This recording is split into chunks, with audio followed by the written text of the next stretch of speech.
This month, I travelled to Inglewood, California, to meet with Jamiah Hargins at his innovative home garden. Jamiah is one of the leaders at LA Crop Swap, a social enterprise determined to grow and distribute food by farming unused spaces and uniting communities. He's an inspiring revolutionary, encouraging food sovereignty and earth stewardship. Gardening started with me in so many ways. Ancestrally, I didn't know until recently that my family created the concept of sharecropping in the Moorish Spanish area in Andalusia. So we were farmers, and based on our DNA tests, have the lineage directly back to that timeline. And that family tree where people were creating basically the Renaissance from scratch, the art, the science, the culture, the technology, the Romance languages, adapting due to Moorish influence. And very, very interesting to know that now, but I didn't know that growing up, because I actually ended up going to college and going to Spain to study abroad without knowing that. So I didn't realize that, I had that Moorish background. So what ended up happening is I go to study abroad for my third year in college. I was living in Chicago and go to Spain. So I learn the language, I have a good time, I have a lot of interesting kind of experiences, and I ended up meeting my wife, who I'm married to now. And we've had a daughter and named her after a town there in Spain. We did all of that without knowing that I had that ancestral background. So turns out when we got married, we wanted to do something symbolic. Also, we wanted to, kind of combine our two rivers, combine our names, and kind of get rid of some of the recent pain and trauma with our last names. And so we decided to combine our names together and create something new. So I was Harris, she was Higgins, and now we're Hargins. We created a family seal that is a big painting up in our front room, and this is a small version of that that has different symbologies. It's important to us to create something meaningful for our name, and it all ties into what I'm doing today. I want my daughter to know that she has this in her genetics. She has this power in her hands, and as a citizen anywhere she lives, she has the right to grow food. And in fact, she almost has an obligation to lead others in that based on who she is. I've also witnessed my grandmother growing up. She had pigs, chickens, fish, goats, all kinds of animals back there, along with vegetables, feeding 6 or 7 boys and 2 girls that were circling through the family, plus the cousins and other grandkids that came along. So that garden was indicative of wealth and sustainability and power, where typically people didn't exercise power in Fresno, Central Valley. And then the third reason gardening pulled me in is in college, I was in Chicago, where there's not great weather half the year, and I was in a university that had a lot of cultural separation for my own life and my own identity. There weren't a lot of people like me on my campus. So turns out, over spring break, I go over to a community service area and do some volunteering at a community garden where there are people who are new to the country, those who are, Central Americans, El Salvadorians, and Mexicans who were fleeing one life but found peace in this garden together. So I learned about their culture, I practiced my Spanish, and I learned about the food and just loved the community. So that ended up being like an applicable way to use the knowledge that I had, both inherently my genetics and in my recent memory of my grandmother. So there's a way to use it and move through society with what I've been given. Incredible. Mm-hmm. And so you now have this project called LA Crop Swap. Yes. And can you tell us a little bit about what that is and what that means to you and why you started the project? Sure. Crop Swap LA is a business version of growing food for oneself. So we're a social enterprise, and the idea is to encourage people to grow food on their own, provide them the support, whether it's workshops or certain trainings or certain equipment, or installing full gardens on unused spaces. So it could be a front yard, a backyard, a rooftop. It could be a side, a concrete space, a parking lot. It could be any of those places, and we know ways to grow food. Thankfully, through other gardeners, how this all began was just a crop swap in my backyard here.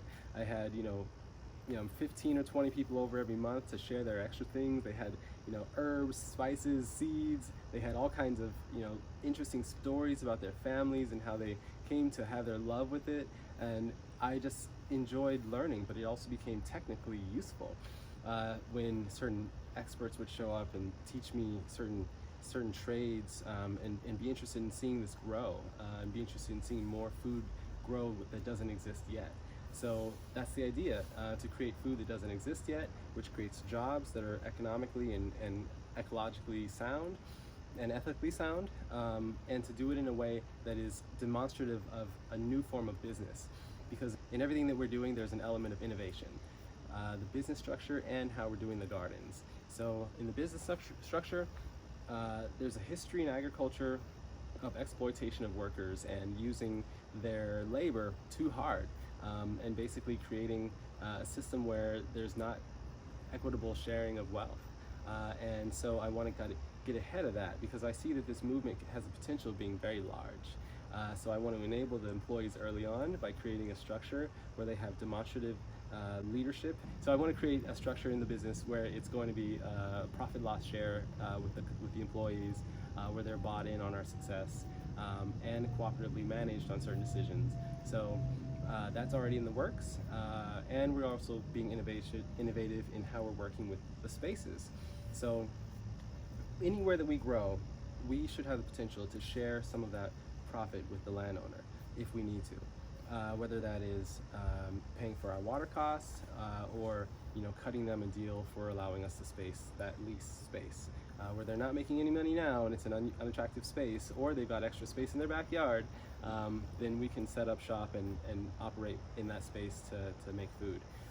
We're currently in the works of designing all that process, making a system that is economically sound for those who are low income, and prioritizing those zip codes, not only to do this business and get them involved, but also to sell that food that's grown in that space. Because I have a principle called local nutrient transfer, whereby if food is grown, it should be eaten by the people who live there. And it shouldn't be shipped across anywhere, even across town. If it's coming from this soil, if it's right underneath our feet, then by all means, most of it should be in my body. Local nutrient transfer. And we can achieve this. So what we're going to do is we're going to target certain zip codes where 80% of our sales are going to be in certain zip codes, and then the other 20% can be sold anywhere else. And that's how we're going to guarantee that the people who need it get what they need. That is so incredible.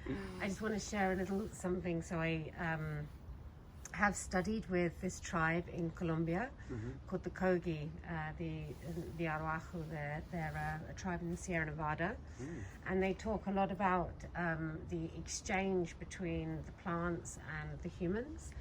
And so they talk about like the way that the Mother Earth is very confused, and one of the reasons why she's confused is because of our waste products aren't put where they're meant to be.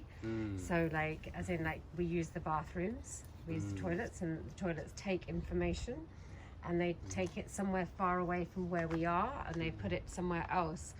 So like, we're meant to like get up in the morning and go to the bathroom, like on the earth, and then the plant, the earth knows like what the people of that area need, and they will like Mother Earth will ensure that those nutrients that are deficient in the population of that area will go into the food and will come back up, so that the people will be able to eat that. And that idea of reciprocity is something that is like totally symbiotic between like the plants that someone grows and like what we eat.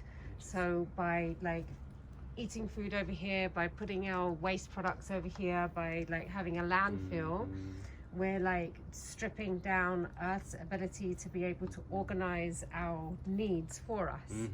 Interesting. Yes, we're scrambling Earth's data. And how it would normally help us. We're making it really difficult for her to support us in any way, and we're not supporting her either. Right. So it's- Interesting. Yeah. I love the idea of like this crop swap as well that you talk about. It's Yeah. like how you're not only just swapping like plants, but you're also swapping education, like different people showing up with like maybe specialities in different plants, and then you can all learn from one another. Yeah. Like that in England, like I spoke a little bit about the allotments and how we have like these like community gardens, or you call them victory gardens here, where people can share information and share plants. Like, but like lots of people in LA grow in their own back gardens.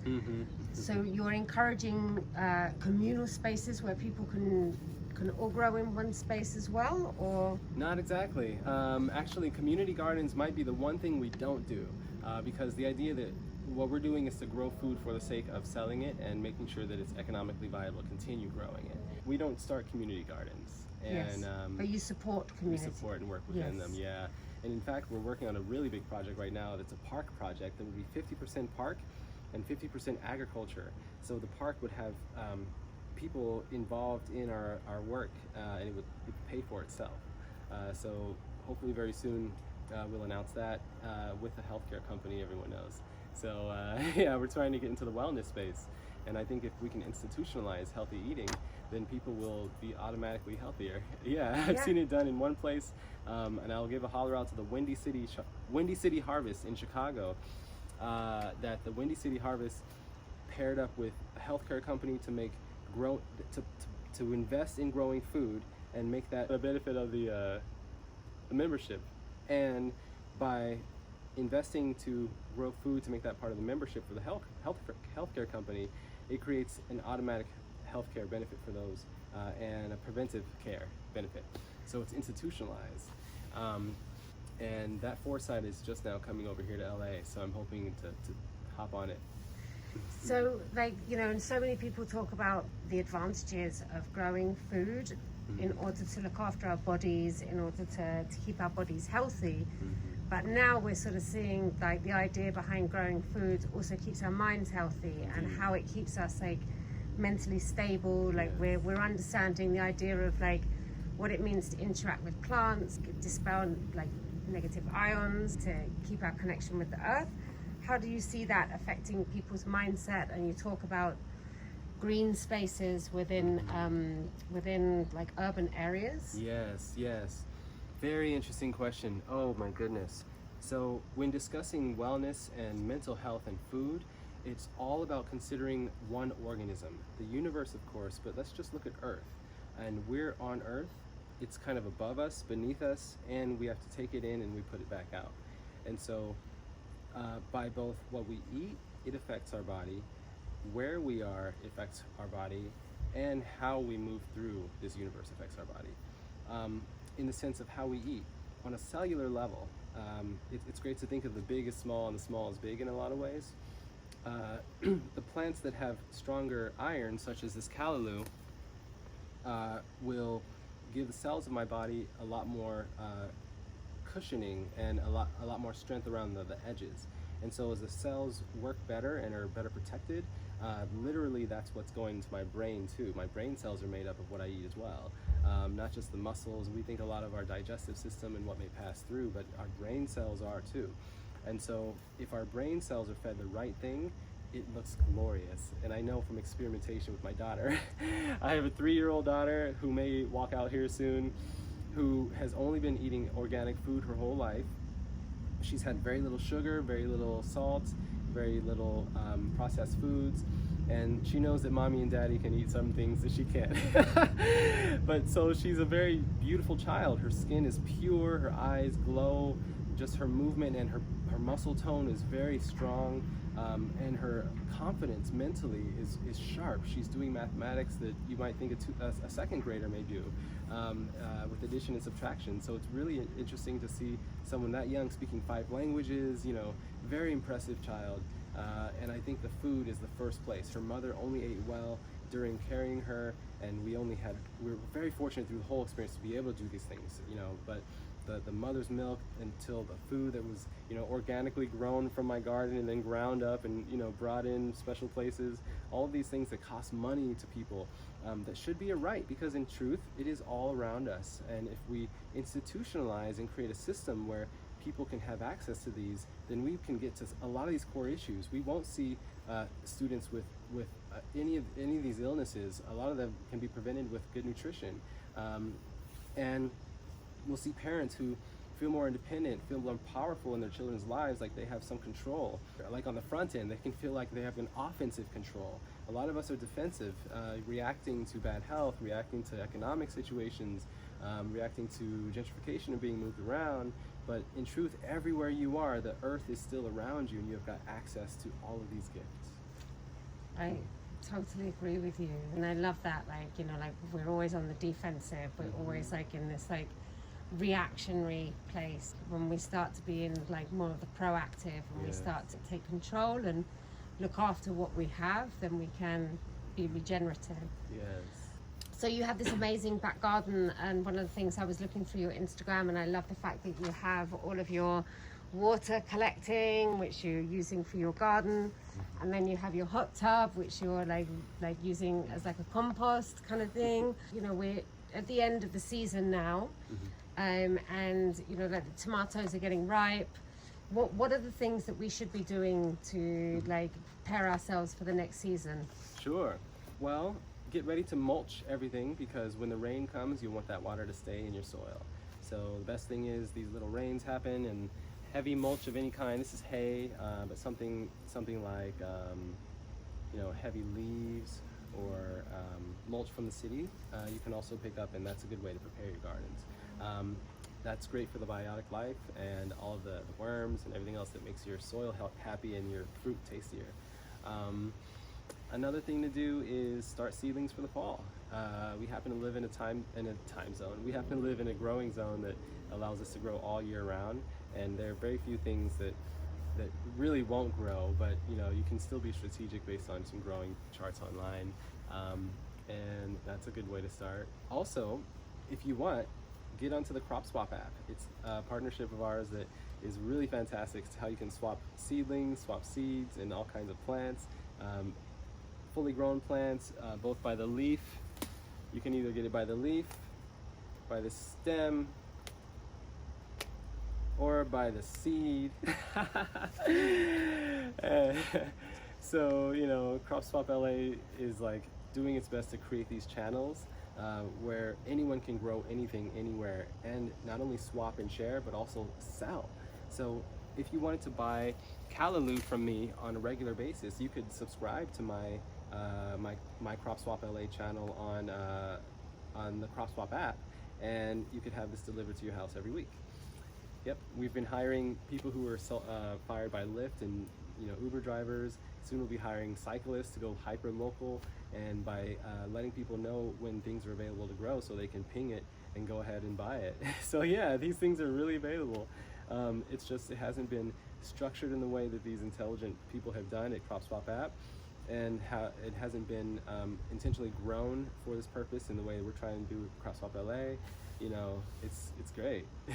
So if somebody has like maybe like a fruit tree in their back garden, and they have like an abundance of, like, I always walk around, I see lots of lemon trees that aren't being picked. They could sign up and they could say, I have lemon trees that need picking, and you would send them pickers to go and pick those trees. That's right. We have volunteers who love to do that, and they swing by, and then we sell half of the fruit to keep operations going. We give the other half away. It's really fantastic. So we have operating with organizations that receive them, such as the First AME Church, a giant mega church.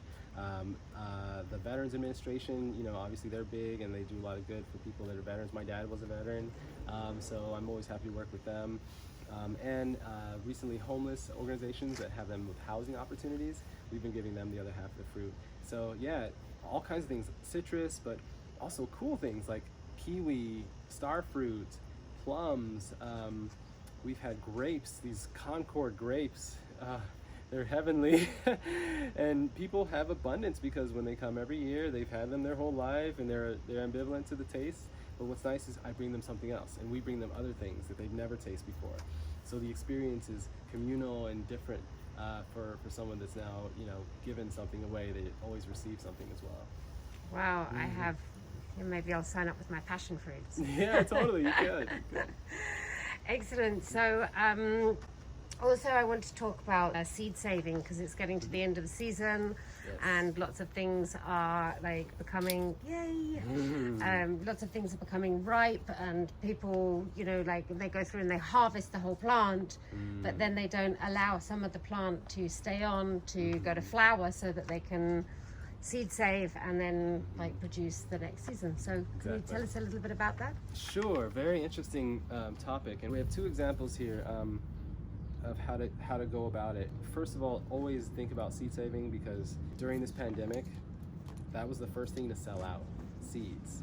All kinds of gardeners started panicking. Well, new gardeners started panicking, and the rest of us were kind of like, yeah, we've got seeds everywhere because we do this. But it became an interesting commodity to see, you know, jeopardized. This is a callaloo plant that when you strip it of its, you know, its new seed pods, they end up having kind of like a little black seeds in there. And what you can do with these is two things. You can preserve them in an envelope, you know, keep it in a cool, dark place. Or I honestly like to do what the plant does. Usually the plant will indicate how the seed should be replanted just by observing. So callaloo, in a sense, has these long things that dip down, and they end up sticking on the skin of people that walk by.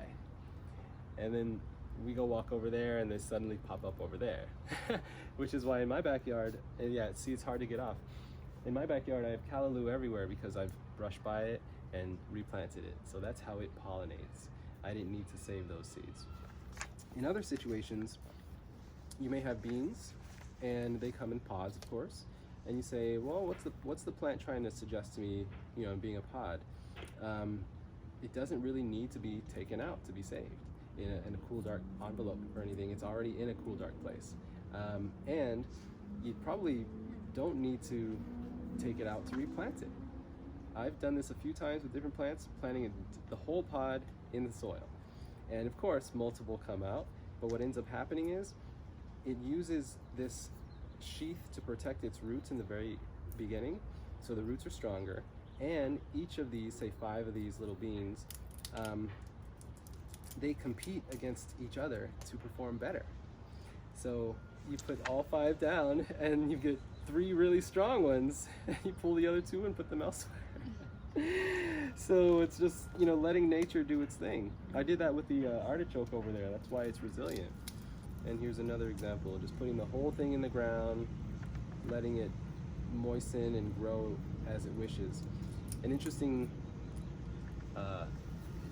as you see, it's kind of airy in there. Like, these were air pockets. Roots need air to breathe. So they designed themselves to have air inside, so the roots will have space to breathe. It's amazing. Seeds are amazing. And that's, again, the point of the plant. That's why that's so brilliant, right? That's why, you know, sperm and eggs are like so brilliant of cells in our bodies, and so rare or so prolific. You know, it's potent. This is the essence of the whole plant, and its whole purpose for having come. So that's why it's full in protein, and it's the part of it that sticks around the longest. The rest of this, you know, goes back into dust. The seed will still end up being here.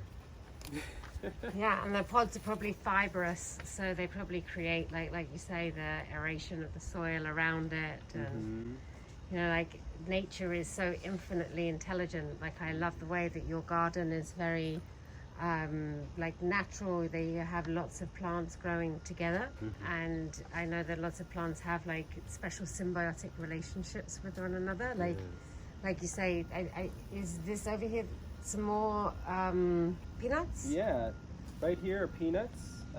In fact, there are a few things from Africa, and they may grow symbiotically together, but they just happen to be all here. These tall corn come from the Gambia, and the peanuts come from the Gambia, and of course callaloo comes from Nigeria. It's a popular hit. I was told that it's illegal to take seeds across county lines. And that, like, there was a lot of laws that were being created that are going to try and suppress us from growing our own food, which are being kind of written and put into place, but are not being enforced yet. Interesting. And do you know anything about? I don't, but that's something we should get ahead of. Yes. I think each of us ought to know where those conversations are happening, so we can be equally as loud and intimidating to those who want to suppress us. I think there's a fight that should be happening when it comes to any kind of suppression to food, because typically, I want to say, related to food, we have to fight for the right to do this. And there are only a few people out there that we have to fight against. They're also very easy to identify. So if we as a mass identify who they are and really put them against the wall and let them know they've got no other place to go, and that there's no one in our way, there's no one that can get in our way, there's no thing that can get in our way, we're going to grow food, we're going to sell food, take care of people, create health, and that they can't get in the way, and that we know their names, then they'll get out of the way. It's the fear of confrontation that a fair amount of us that love the earth, we may not fear confrontation, but we may not gravitate toward it naturally. But I see that this GMO work, these large companies partnering with many healthcare companies that love people to be sick, I see that this work is almost irreversible at this point, unless there's a concerted fight against it. And so, the preparation of suppression should be met with the preparation of resistance. And as a revolutionary minded person, that just means you think differently than the system you're in. At least you acknowledge the system, and then try to find ways to either fix the system, or if it seems like a systemic thing, then it's not going to be fixed. Then it means turning that system off. Past scholars have said, at what point do we throw our bodies against the gears of the machine that's killing us? I think the point's now. If enough of us do it, the machine will stop. The machine is just one machine, and then the rest of us are liberated. So I'm willing to be out front and let people know. I've spoken up to developers in town. I've spoken up to certain politicians in town to let them know they're not doing the food thing right. And I'm happy to lead that fight, because when it comes to the legalities of food, the person who's putting the laws on us is also suppressing themselves. It's idiotic, or rather it's short-sighted and monopolistic minded. But nature is the opposite. It's a false sense of scarcity in nature. Abundance is the norm. Abundance is the common theme, and so we'd be happy to fight that. Abundance within balance. Yes. Because that's what nature does, is sometimes things fall by the wayside when something is out of balance. So nature would always create it within that idea.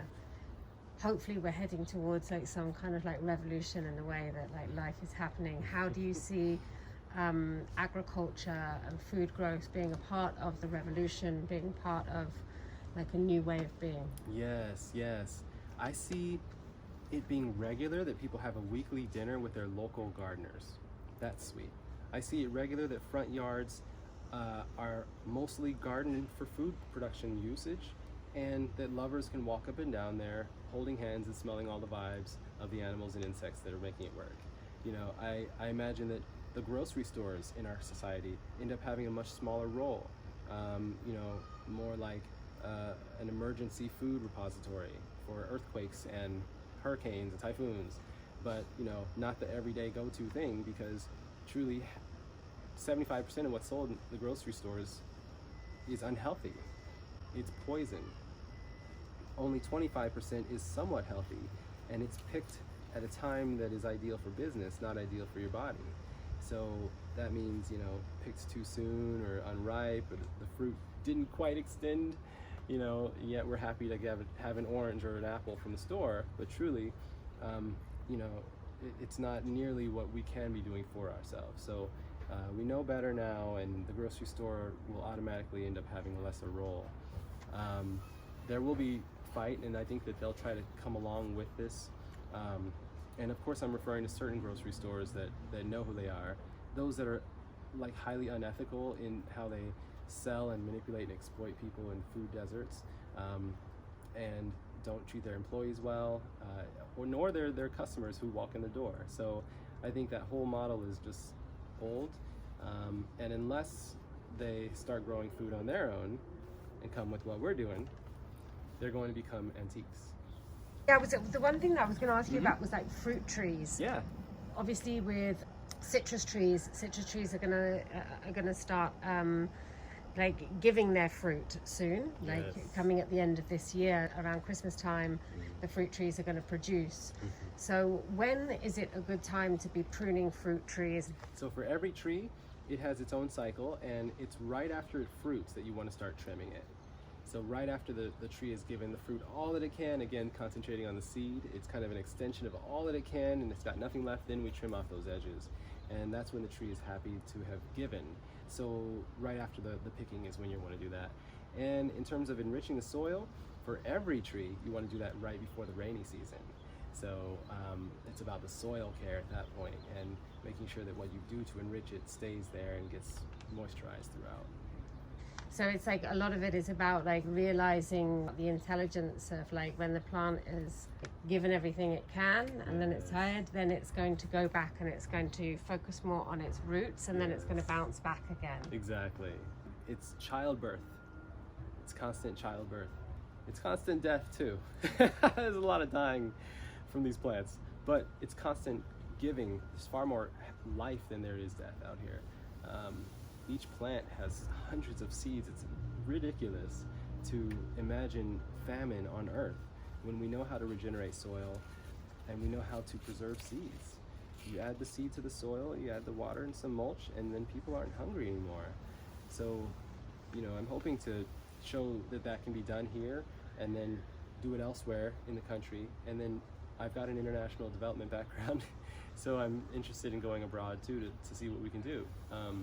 Because famine is ridiculous. It's a political relation. It's a PR campaign. It's not a real thing. Engineered. It's engineered, yeah. Exactly. Yeah, for the reason to create more power where they want the power, basically. Yes, because food is power.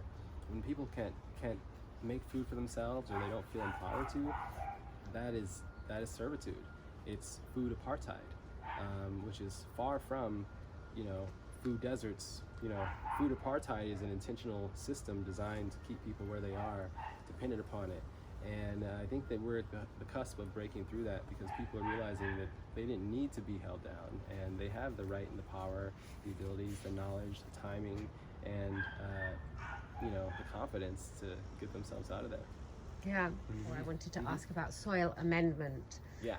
Because like lots of people who are growing in city areas, they maybe like have a great first year or a great first season, and then like ongoing, then they find that it like falls off, and they're finding they're having challenges. But a lot of that is because they're not amending the soil. So can you talk a little bit about how you amend the soil and what you use?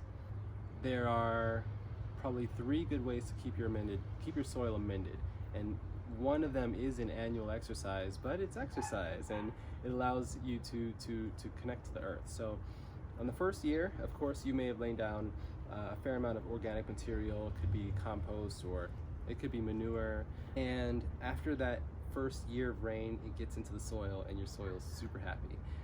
Or you've purchased really great soil to start out with, and it's super happy. But after that year, your plant's roots are only about 6 inches deep, and so all the soil beneath that you've had there is actually just going to be, useless unless it's turned. So you've got to turn the soil first, and you've got to add more organic life to it, such as compost, or in the form of fish emulsion, which is just fish poop water.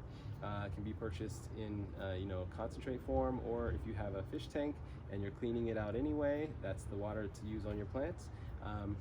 Or if you have ambitions to hook up your house to gray water and use the water from your showers and your sinks, then that's an excellent way to recycle and use water that you were using anyway. And like I also catching rainwater in my house. Good. And I have a tank, but it's at the moment it pumps out. The pump is below the sewer in the street, and I had to get sign off before I can actually, like, now I want to tap into it. Now the city has signed off on, like, the pump. I want to be able to harvest that rainwater and put it back in the soil again. Lovely. Do you know anything about, like, the legalities around harvesting rainwater? Yes. Well, I should say no. And that's exactly the point. The legality should come far second when it comes to nature's availability of something. And if there are problems, then we'll address them. Almost like apologizing instead of asking for permission. And in this case, you know, rainwater is yours. The idea behind regulating it is that they want to keep people from drinking it and keep people safe. I've spoken to people at DWP who run these systems, and they've explained to me that, you know, it's not in their interest to keep people from using the water, but just to keep them health-wise safe in use of the water. Rainwater has so many advantages. Like, you could be drinking it and it's got a delicious flavor. I don't know if you've drank rainwater, but it's so amazing. It tastes like it's got energy in it, like it's fresher. I know that along the way, rain catches more air, so it's highly aerated, and it's catching different minerals in the air that aren't found in the ground, so that's why plants benefit more from it. Also, the highly aerated air is better for the roots, whereby they go in by the roots much easier. So yeah, it's really up to us to collect what we can. I suggest people collect big if they can. I have a 530-gallon rainwater tank here because I know that it rains rarely here, but it rains a lot in those moments. So we have to take advantage of them, and that's the strategy people use in the deserts. That's the strategy they use in different mountainous areas when they want rainwater. They collect it in large volumes. So I think in the city there's no different, right? Our families use it and we need it for our plants. So I say, you know, the small rain barrels can be paired up in multiples. You can also do a few large ones or one large one. You must get gutters off your house in order to make sure to collect that properly. And it's very, you know, it's very efficient. In just 3 inches of rain, you can collect 500 gallons of water. So we can each have our own 500 gallons of water to put on our plants and feed ourselves if we want. Yeah. There's something that makes us feel safe in our bodies when we're provided for. Like when we trust that we are being provided for. It's like there's an element that comes into the way that, like, in our nervous systems, where we realize that, oh, hey, this is falling from the sky, and it's for us. Yes. And we've collected it because we respect it. Yes. And now we're using it to feed ourselves. So there's just something that goes along with that kind of mentality that, like, is paired with growing food that affects our nervous system like nothing, like no other paycheck could. Right. So you do, like, I know that you help people in their back gardens to, like, know how they can turn their back gardens into, like, food producing. And is that the work that you do? If I needed you to come to my house, would you be able to help me to know what to plant in the seasons and, like, support me with, like, the crops and things like that? That's right. Yeah, that's right. I'd help you give some ideas based on what you want and what your goals are. Because you and your family may want to really grow for yourselves or for a certain purpose, or maybe you want to make some money and grow, and we can talk about that too. So either way, I'll give you advice based on, you know, rainwater catchment and rain recycling, water recycling, efficient use and soil regeneration. And we also have experts on our team that do soil science. So now we've got, you know, soil testing on our books too. So we can help everybody with that. Also, we do consultations in person and virtually. So you could book one, you know, with me or someone on my team. And so you'll help us also with some of, like, because you have the crop swap, so you'll be able to help us supply some of the plants as well. Right.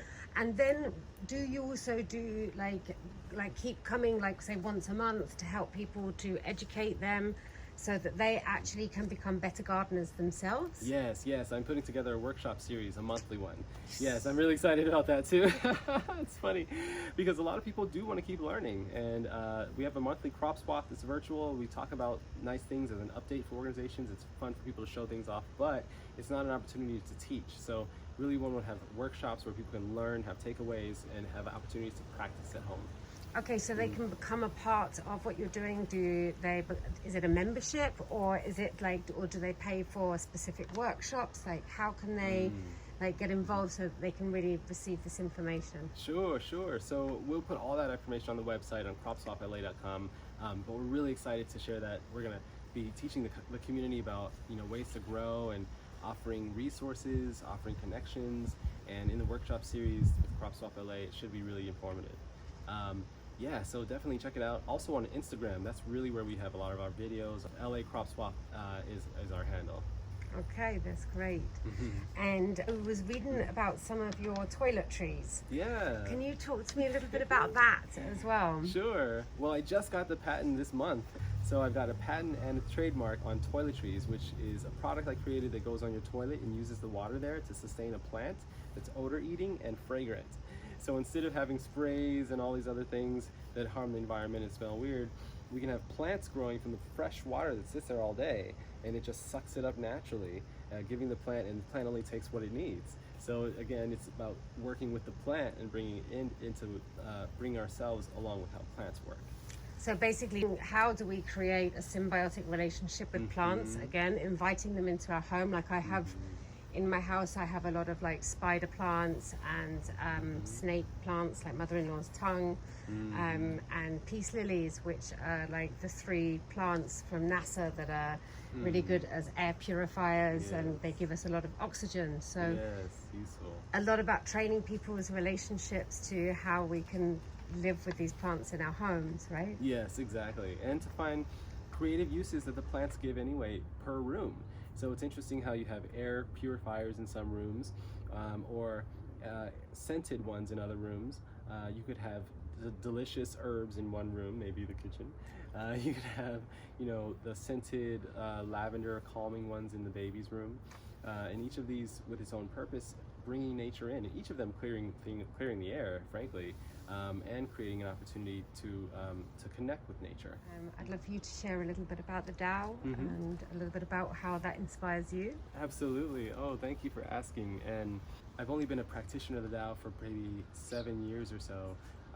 And I got into it because I needed to understand more about the nature of existence. Like, there's something about existence before I started studying it that seemed too forced or unnatural. And then after I got into the Tao, everything else was okay. There's a concept I'm working on this week with non-attachment. It's one of the lessons in the Tao. And it's an idea that you don't hold on to things, and therefore you are happier. And so it could be anything. It could be something physical, like your home or your job or your wife. It could be something conceptual, like your understanding of society or your modus operandi yourself. It could be something that's more philosophical, or something you believe since you were a kid. And like the idea of non-attachment says all of that can be let go, and then you're still okay. So time after time, I've noticed cycles of complete loss in my life, in things I care about, where I feel like I've lost it, or like, what use is it? And I have to come back to the lesson and say, you know what? I kind of didn't have it to start out with. Maybe I was pursuing something. I didn't have anything. And nevertheless, the pursuit offered lessons in itself. So maybe that was the goal, and I should just detach from the initial goal and be happy with the goal I've already achieved.